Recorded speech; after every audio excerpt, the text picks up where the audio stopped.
What's up guys, Doug Polk here, and today we're going to be taking a closer look at the project Tezos, as well as go in depth into the drama that's currently happening right now. The crazy thing about all this drama was Tezos at the time was the largest ICO fundraiser of all time. It's not like this just happened in some small project.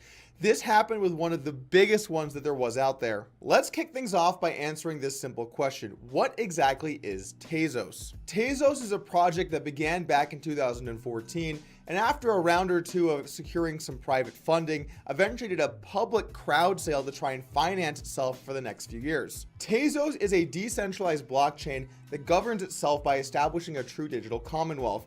Tezos seeks to add security to transactions through a process called formal verification. This formal verification technique boosts the security of the most sensitive or financially weighted smart contracts. Essentially what this boils down to is Tezos is a project where using its own blockchain, they're attempting to increase the security on important transactions. When we look at the nature of transactions online in cryptocurrency, oftentimes they're for a lot of money, and also sometimes you don't even know who you're sending to. So when you look at these transactions, improving the security based around them does make a lot of sense and has a lot of demand. We've seen many funds stolen or lost due to various things that have happened with different currencies, and so Tezos is a project that was trying to fix some of that. The Tezos blockchain was primarily being developed by Dynamic Ledger Solutions, which is a US-based company co-founded by Kathleen and Arthur Brightman. It's no surprise to me that Tezos managed to get a lot of traction when you look at the credentials that come with these two people. Arthur was born in France and educated at a university that I'm not able to pronounce,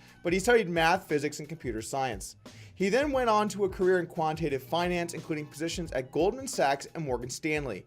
Kathleen holds a BA from Cornell University and worked at the Wall Street Journal, Bridgewater Associates, Accenture, and R3 prior to Tezos. Kathleen met Arthur at a crypto anarchist meetup in New York in 2010, and they've been together ever since. Needless to say, these are some badasses in cryptocurrency, and they set out to try and start Tezos. When Arthur and Kathleen started Tezos, they realized early on that a lot of the decentralized currencies end up having some form of centralization because of who ends up running the nodes or who has governance over the protocol of the currency. Essentially, in cases like Bitcoin or Ethereum, the core development team or the miners have ended up having a lot more power than they should, and that in and of itself is centralization. Over 3 years of development from 2014 to 2017, the Tezos team sought to address these problems with some innovative solutions to avoid that degree of centralization. Going into the summer of last year, Tezos was seeking to raise a lot of money to continue its development.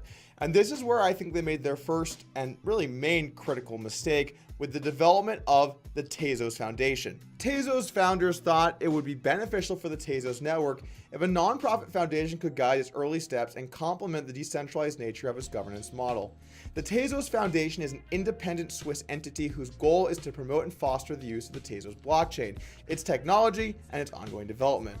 The foundation is headed by Johann Gevers. I would say that Arthur and Kathleen are taking decentralization to the next level. The Tezos Foundation is essentially a third-party organization that was there to hold the money that was going to be fundraised over the summer and additionally help the initial steps of Tezos. You might be asking yourself, why give a third-party organization the ability to control the money for your project? And I've got no fucking idea why they did that. You're essentially making somebody else extremely powerful over your project with the money you raised. And why?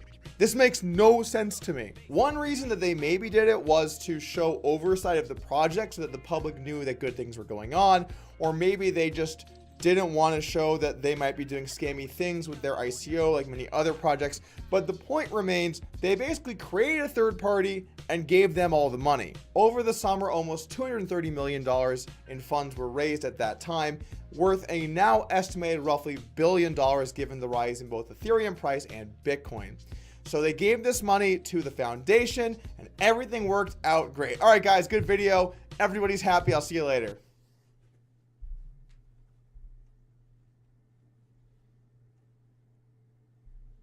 Get the fuck out of here. $1 billion.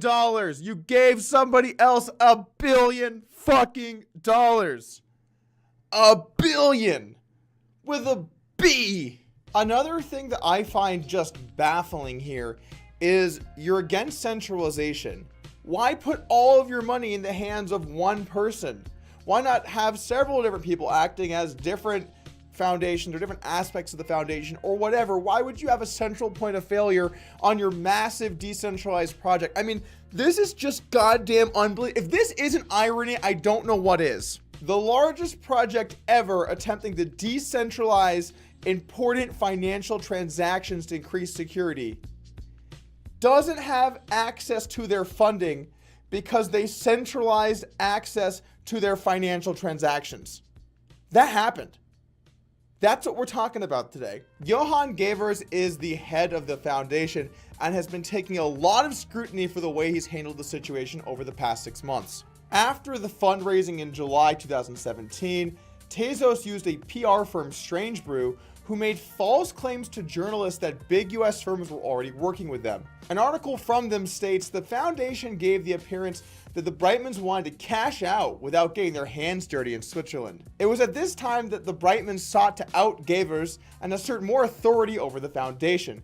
Gavers has stated that the Brightmans were unwilling to let the foundation operate independently, as is laid out under Swiss law. It was at this time the Brightmans accused Gavers of helping himself to a bonus out of the ICO proceeds of cash and Bitcoin.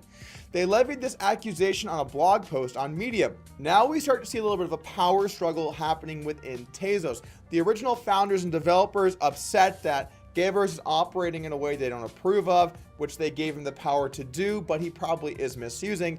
And Gavers being angry at the Brightmans for basically, not allowing him to operate in the way that they set him up to operate. Until January 2018, Gavers has mostly kept his comments the same. The Brightmans are unwilling to let us operate independently as we are allowed under Swiss law. It's also worth noting that a company Johan Gavers founded, Monidas, filed for bankruptcy in December 2017. Not a good look. This is being used by the Tezos community to, quote, prove he is an ineffective leader. I don't think having a project fail makes you an ineffective leader. What I would be more worried about is if you have projects going bankrupt while he's got hundreds of millions of dollars, questions have to be raised as to what's happening with the funds. Certainly over this period of time, there's no way the Gavers would ever touch the money in those accounts. You could see it. There are public ledgers for things like Bitcoin, so there's no way he'd remove that money. That would add tons of speculation as to what he's doing, which is why in October 2017, Gavers indicated that the foundation would slowly sell the cryptos held at a rate of about 10.2 million a week. You can't make this shit up. So Gavers has this money and he's selling it off to be redistributed into an undisclosed portfolio, so we don't actually know what the money is going into. Sounds legit. This entire process has taken quite a toll on the Tezos community. Remember, these are people that invested in this. These are people that, that money didn't just come from thin air. It came from people, and those people are the Tezos community. Stop for a moment and think about, what if this was your money at stake? What if you invested $10,000 or $100,000 and you had to watch this happen? It's got to be unbelievably brutal for the people that are in that community. Which is why on December 4th, the community got together to start a petition. The Tezos Foundation exists to enable the vision outlined in the Tezos white paper. Given the behavior and inaction of the current board, we fail to see how they can satisfy this obligation. We wish the best for Mr. Gavers in his future endeavors, but changes need to be made immediately to the Foundation's board for it to fulfill its mission. We request that each board member consider the following as it determines the Foundation's future. This has to be the most sarcastic "we wish the best for someone" of all time. I want you to give us back $1 billion and get the fuck out. But I wish you the best on your future endeavors. Gavers be like, BRB. The petition requested many different things, including these. Regardless of the current state or outcome of the audit, the immediate resignation or dismissal of Mr. Gavers. The community no longer has confidence in his leadership. Immediate clarification on whether Mr. Gavers did or did not attempt to pay himself $750,000 of some currency, and whether he represented his bonus as being worth $300,000 of some other currency. That's right. On top of it, there are now allegations that he's being paid out of the Foundation's money. This story is just so unreal. Maybe the most notable investor for Tezos is Tim Draper, who is a billionaire from his investments. Tim Draper was an early investor in Tezos and owns a minority stake in the firm. In an email to Bloomberg News, Draper said he gave suggestions for who could replace Gavers after the founders asked him to, quote, look for a high-integrity board member to replace the one who seems to be grabby. He also said, I'm still enthusiastic about the creativity that ICOs bring to society and the progress these entrepreneurs can make, but teams need to do careful planning to manage people's expectations in the case that the token is popular. The Tezos team is awesome, and I have complete confidence in their ability to execute and create an amazing platform. Tim Draper does seem to still be pro Tezos, but it's unclear exactly what's going to be happening when it comes to Gavers and the money. Gavers recently took to Twitter. He's been generally silent, but he broke his silence in January, tweeting out several different things. To be clear, the Tezos Foundation is a Swiss foundation based in Crypto Valley, Switzerland, and its top leadership teams will be heavily Swiss-weighted. Physical proximity and cultural fit is especially important initially to build trust and productive working relationships. After months of incapacitating interference, obstruction, and attacks, the Tezos Foundation has regained the ability to act. Further announcements coming soon. For those seeking to understand what happened at Tezos, both its successes and its failures. What successes? In a high trust environment, the impossible becomes possible. In a low trust environment, even the possible becomes impossible. I mean, you gotta give this guy a little credit. He's just straight out here trolling people on $1 billion. That takes some balls. Now that we have regained the ability to act, the Tezos Foundation is building a world-class team to execute its mission. We are recruiting proven achievers in 3 categories: 1 board, 2 advisors, 3 executive team, complemented by top-tier professional service providers. It does not appear to me like Gavers thinks that he is going anywhere despite community outrage. So what's going to happen here? Before concluding this video, I do want to bring to light that there are a lot of lawsuits going on with Tezos. They have a class action being filed against them in California that they marketed their tokens as securities, but they are unregistered with the SEC. The class action lawsuit includes unregistered offer and sale of securities, fraud in the offer or sales of securities, false advertising, unfair competition, and alter ego liability. They actually have another couple of lawsuits in California, as well as one in Florida as well. So they have a lot going on the legal front, not just when it comes to the Tezos Foundation, but also battling things out in the courts. There was a lot of drama going on, but what about Tezos itself? Where are the Tezzies at? Let me see some Tezzies. It's a pretty sweet name for the tokens. It currently seems unlikely that they're going to be released anytime soon, and it's not exactly clear what's going on with the development team.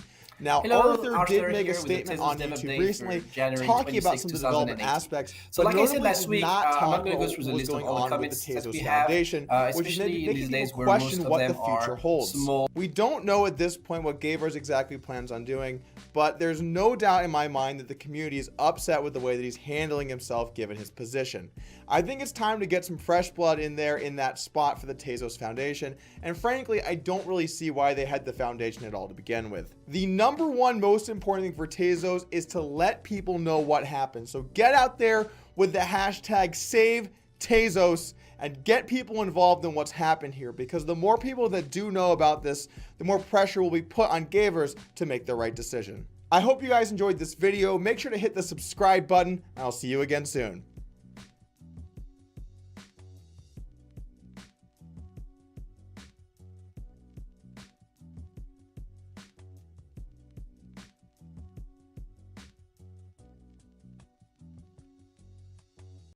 If you enjoy this content, please subscribe to our YouTube channel and click the little bell beside the subscribe button to ensure you get notified of future important videos and live streams.